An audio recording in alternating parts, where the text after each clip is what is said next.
તો ભાઈ 3 થી 4 કલાક સુકાય એટલે સાંજે જ આપણે વેફર તરાઈ જાય. તો હવે આ બાફી અટાણે બફાઈ ગઈ છે અને આને આ રીતે સૂકવવાની છે અટાણે. તો હાલો તો ભાઈ વેફર કમ્પ્લીટ 4 કલાકમાં સુકાઈ ગઈ છે અને તરવાનું પણ ચાલુ થઈ ગયું. જુઓ તો જુઓ ભાઈ આ રીતની વેફર થાય.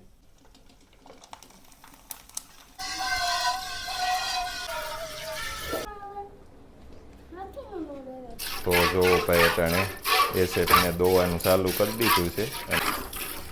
હાલો મિત્રો, અટાણે વાગ્યા છે સવારના 9 અને ભાઈ આપણે ત્યાં આજ આવ્યા છે મહેમાન.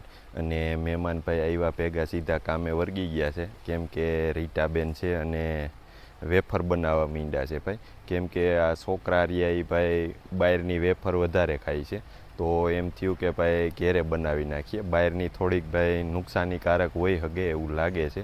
બહારની કઈએ બનેલું હોય શું હોય તો ભાઈ ઘરની બનાવેલી ખાઈ તો સારું છોકરા. તો એના હિસાબે આજ ભાઈ કામ ચાલુ છે વેફરનું. તો હાલો આપણે જોઈએ કેવી રીતે શું કરે છે એ. કેમ કે ભાઈ કામ તો કયુંનું ચાલુ છે, પણ આપણે થોડુંક દૂધ દેવાનું ને અંતે બીજા કામ હતા એના હિસાબે કામ તો કયુંનું સવારનું ચાલુ છે. પણ આપણે હવે આવ્યા તો જ્યાં પહોંચ્યા ત્યાંથી આપણે ભાઈ કઈ પ્રોસેસ અટાણે ચાલુ છે એ આપણે જોઈએ. હાલો બટેટાની વેફર બનાવવા માટે. તો જુઓ ભાઈ બટેટાની વેફરનું આ રીતે વેફર જેવું કટિંગ થઈ ગયું છે. આ ચૂલે ભાઈ ચડાવ્યો છે ટોપ અને આની અંદર આને બાફવાની છે અને પછી આને સૂકવવાની છે. પછી શું કરવાનું છે આનું? સૂકવવાની છે, બફાઈ જાય. તો ભાઈ બફાઈ જાય એટલે આને સૂકવવાની છે અને પછી આ સુકાઈ જાય એટલે સાંજે જ થઈ જાય. સાંજે જ થઈ જાય રીતે. તો ભાઈ 3 થી 4 કલાક સુકાય એટલે સાંજે જ આપણે વેફર તરાઈ જાય. તો હવે આ બાફી અને પછી સૂકવવાની રહે આને. તો જો ભાઈ આ વેફર અટાણે બફાઈ ગઈ છે અને આને આ રીતે સૂકવવાની છે અટાણે.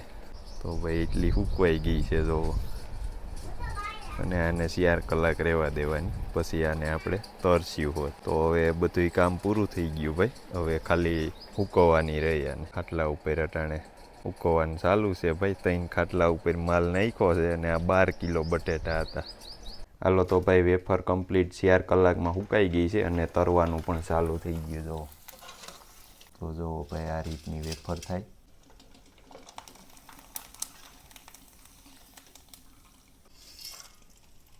તો જુઓ ભાઈ કમ્પ્લીટ અટાણે વેફર તરાઈ ગઈ છે. ભાવે આવી પૈની દુકાન કરતા તો બહુ મજા આવી. હાલો તો ગુવાર ઉતારવાનો છે કે? હા, થોડો ઉતારવાનો છે. ગુવાર, ભેંડા. હાલો તો આપી દો કંઈક ઉતારવાનું, એટલે ઉતારી આવીએ. કા નવકણ ક્યાં આવું? ગુવાર ઉતારવા. તો હાલો ઉતારી આવીએ, આપણે બે જઈએ. હાલો ડોલ લઈ લ્યો. હાલો તો ભાઈ હવે અટાણે આપણે જઈએ છીએ ગુવાર ઉતારવા. કા નવકણ? હાલો. બલુંગ તો ભાઈ અહીં કેળો છે તો નીકળ્યા કરે. તો જુઓ ભાઈ અટાણે ભીંડો પણ ઉતરે એમ છે અને ગુવાર પણ ઉતરે એમ છે. ઉતારીને સીધું પાણી પાવાની જરૂર છે ભાઈ. જુઓ લાંઘો મારે છે એટલે આપણે પહેલાં ઉતારી લઈએ અને પછી પાઈ દઈએ. જુઓ ભાઈ ભીંડા આમ તો છોડવા ઝીંકા છે પણ આ ઉતરે ભીંડા વધારે આવ્યા. જુઓ ભાઈ પોપૈયા પણ એકદમ પાક ઉપર છે, એટલે એક દી રાખીએ એટલે પાકી જાય. ભાઈ હવે જાજો આમાં રહેવા દઈએ તો જનાવર બગાડી નાખે છે. તો જુઓ ભાઈ ગુવાર ઉતારવાનું કામ ચાલુ છે અટાણે. કેટલોક બહુ જાજો ઉતરી જાય?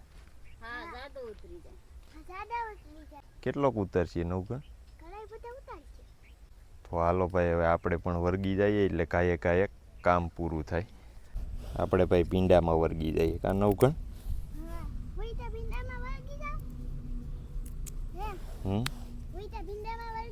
ગમે ત્યાં વળગી જાય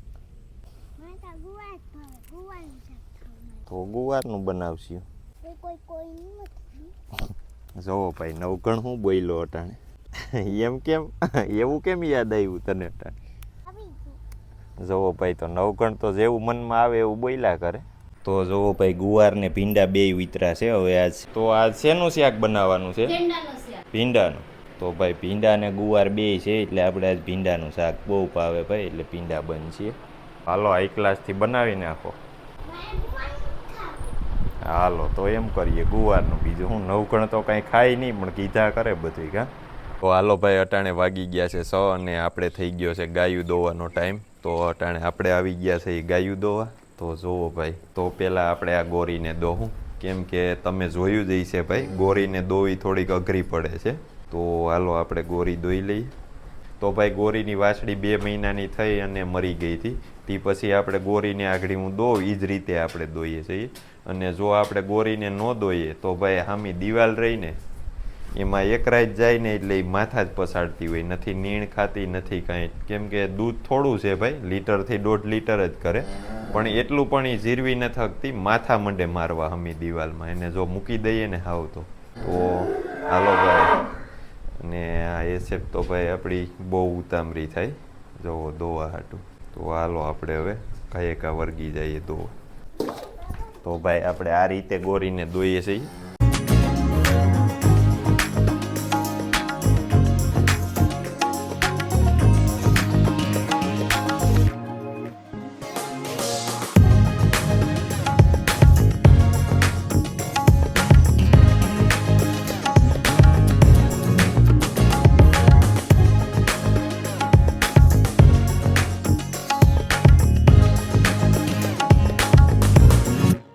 ભાઈ આ રીતે આપણે આને ઊભું નોંધણું કહીએ. તો આ રીતે આપણે ગાને દોઈએ જુઓ. તો ભાઈ ગોરી આજ તો કુંજાણે હરખી ઊભી, કેમ કે એક આસરમાં પણ લાગી ગયું છે ભાઈ ગોરીને.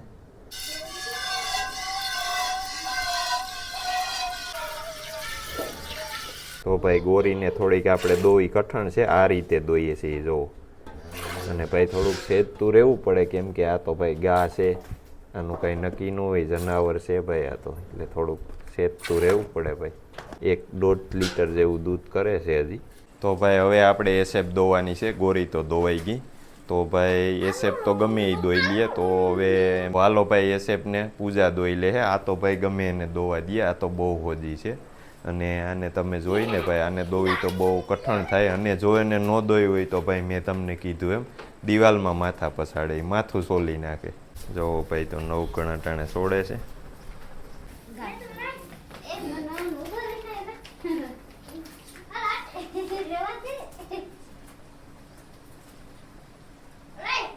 તો જો ભાઈ વાસળી વર્ગી ગઈ છે ને 1.5 આસર ભાઈ વાસળી તાવે છે.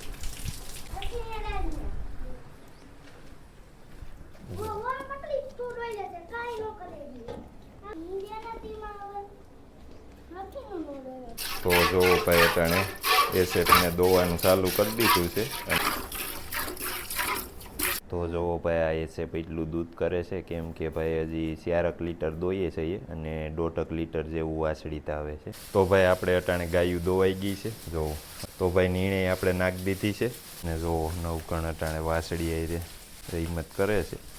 તો હાલો હવે પેક કરી દઈએ 9 કણ, કેમ કે ભાઈ 7 વાગ્યા પછી આપણે અહીંયા ખુલ્લું ન હાલે, કેમ કે જનાવરની રંજાડ હોય ભાઈ. દીપડા છે, કોઈ આવી જ છે, કેમ કે દીપડા અમારે આજુબાજુમાં 2 થી 3 રખડે છે ભાઈ. એટલે દીપડાનું કાંઈ ભરોહો ન કરાય. જરાક ખુલ્લું રહી જાય તો ભાઈ વાસરું હાટું આવે, કેમ કે અવડા વાસરુંને તો તરત પકડી લઈએ.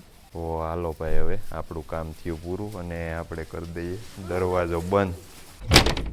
આ તમને ગમ્યું હોય તો લાઈક કરો, શેર કરો અને અમારી ચેનલને સબસ્ક્રાઇબ કરો અને આવજો.